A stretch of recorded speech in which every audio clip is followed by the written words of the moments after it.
یہ کالے کوٹ والے اس ملک کے آئین کو, اس ملک کے نظام عدل کو بچانے کے لیے نکلیں گے. یہ جو فیصلے ہیں وہ کل عدم ہونے چاہیے. وہ فیصلے کیے جا رہے ہیں وہ تو جسٹس ہے ہی نہیں ہے. عدلیہ ایک آزاد ادارہ ہے, وہاں پہ ان کو پریشرائز کرا کر کس طرح کے انہوں نے فیصلے کروائے.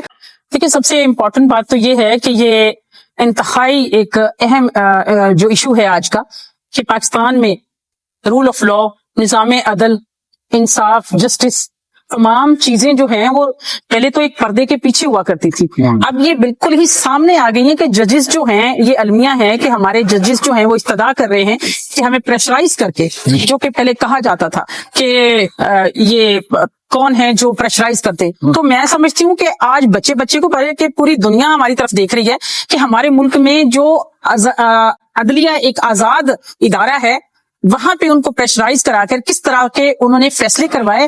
اور میں ان کو خراج تحسین پیش کرتی ہوں ججز کو, تو اتنے خطرے کے باوجود, اتنے بڑے جو سو کالڈ طاقتور اور سو کالڈ گورنمنٹ بنے ہوئے ہیں, ان سے در سے باہر نکل کر انہوں نے اس چیز کو پوری قوم کے اوپر بتا کر ایک احسان کیا ہے کہ جو جوڈیشری ہے وہ انڈر پریشر ہے, لہٰذا جو چیزیں انڈر پریشر ہیں ان کے جو فیصلے ہیں وہ کل عدم ہونے چاہیے. وہ فیصلے کیے جا رہے ہیں وہ تو جسٹس ہے ہی نہیں ہے, انصاف ہی نہیں ہے. جو پاکستان لا الہ الا اللہ کے نام پہ جو ملک بنا, جس ملک میں ایک نظام انصاف کا نہیں ہے, کہتے ہیں کہ کفر کا نظام چل سکتا ہے مگر ظلم کا نظام نہیں چل سکتا.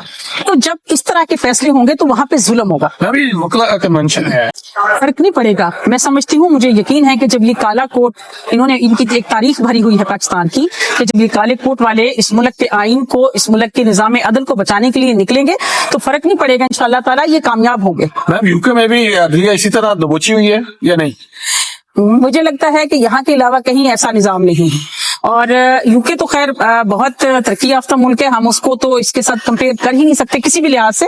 ایون اسلامی پوائنٹ آف ویو سے بھی اگر دیکھا جائے تو یو کے جو ایک مسلمانوں کا ملک نہیں ہے, مگر وہاں آج رمضان کے مہینے میں مسلمانوں کے لیے اسپیشل آفرز لگائی جاتی ہیں, چیزوں کو سستا کیا جاتا ہے. جبکہ پاکستان میں رمضان کے مہینے میں فروٹ کو اور جو کھانے پینے کی اشیاء ان کو اتنا مہنگا کر دیا جاتا ہے کہ کوئی مسلمان روزہ ہی نہ رکھے.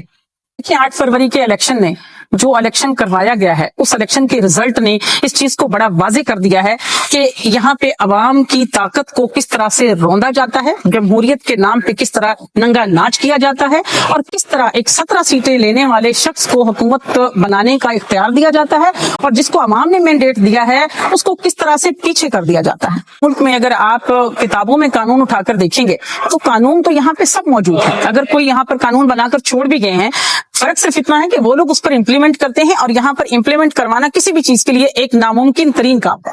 تو جب تک یہاں پہ اس پر امپلیمنٹ نہیں ہوگا, اس کے لیے ہمیں جہاد کرنے پڑیں گے, جنگیں لڑنی پڑیں گی, ہمیں کھڑا ہونا پڑے گا, باہر نکلنا پڑے گا, آواز اٹھانی پڑے گی. پہلی بات کہ میں تو کسی سے ڈرتی نہیں ہوں اللہ کے علاوہ. میرا قائد, میرا لیڈر, میرا عمران خان یہ کہتا ہے کہ وہ اللہ کی ذات کے علاوہ کسی سے نہیں ڈرتا.